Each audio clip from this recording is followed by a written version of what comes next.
3 ಕರ್ಪೂರವನ್ನು ರಾತ್ರಿ ಹೊತ್ತು ಈ ರೀತಿ ಹಚ್ಚಿದರೆ ನಿಮ್ಮ ಮನೆಯಲ್ಲಿ ಸುಖ, ಶಾಂತಿ, ನೆಮ್ಮದಿ, ಆರ್ಥಿಕ ಲಾಭ.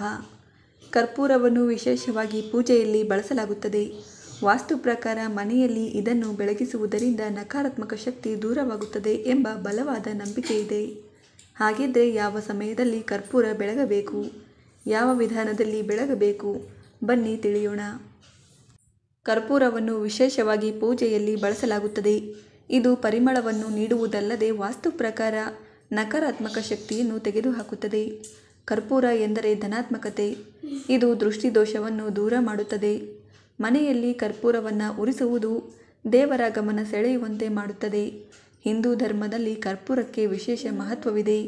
ದೇವತೆಗಳಿಗೆ ಕರ್ಪೂರದ ಆರತಿಯನ್ನು ನೀಡಿದ ನಂತರವೇ ಪೂಜೆಯನ್ನು ಪೂರ್ಣಗೊಳಿಸಲಾಗುತ್ತದೆ.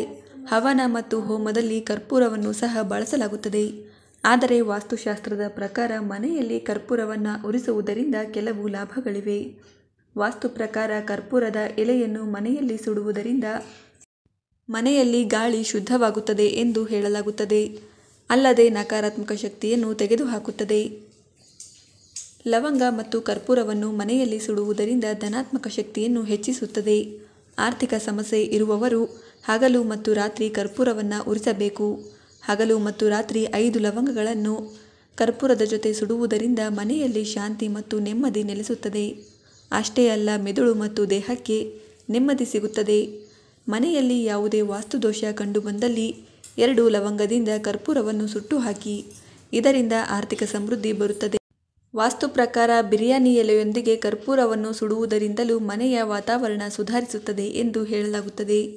ಇದಲ್ಲದೆ ಬಿರಿಯಾನಿ ಎಲೆಗಳೊಂದಿಗೆ ಕರ್ಪೂರವನ್ನು ಸುಡುವುದರಿಂದ ಮನೆಯ ವಾತಾವರಣದಲ್ಲಿರುವ ಬ್ಯಾಕ್ಟೀರಿಯಾಗಳು ನಾಶವಾಗುತ್ತವೆ. ಕರ್ಪೂರವನ್ನು ಮನೆಯಲ್ಲಿ ಸುಡುವುದರಿಂದ ಮನೆಯಲ್ಲಿನ ಋಣಾತ್ಮಕ ಶಕ್ತಿಯನ್ನು ತೆಗೆದುಹಾಕುತ್ತದೆ. ಸ್ನೇಹಿತರೆ, ಈ ಮಾಹಿತಿ ನಿಮಗೆ ಇಷ್ಟ ಆಗಿದ್ದರೆ, ಈ ವಿಡಿಯೋ ನಿಮಗೆ ಸ್ವಲ್ಪನಾದರೂ ಯೂಸ್ಫುಲ್ ಅಂತ ಅನಿಸಿದ್ರೆ ದಯವಿಟ್ಟು ವಿಡಿಯೋವನ್ನು ಲೈಕ್ ಮಾಡಿ. ಹಾಗೆ ನಮ್ಮ ಚಾನಲ್ಗೆ ಸಬ್ಸ್ಕ್ರೈಬ್ ಆಗೋದನ್ನು ಮರಿಬೇಡಿ. ಧನ್ಯವಾದಗಳು.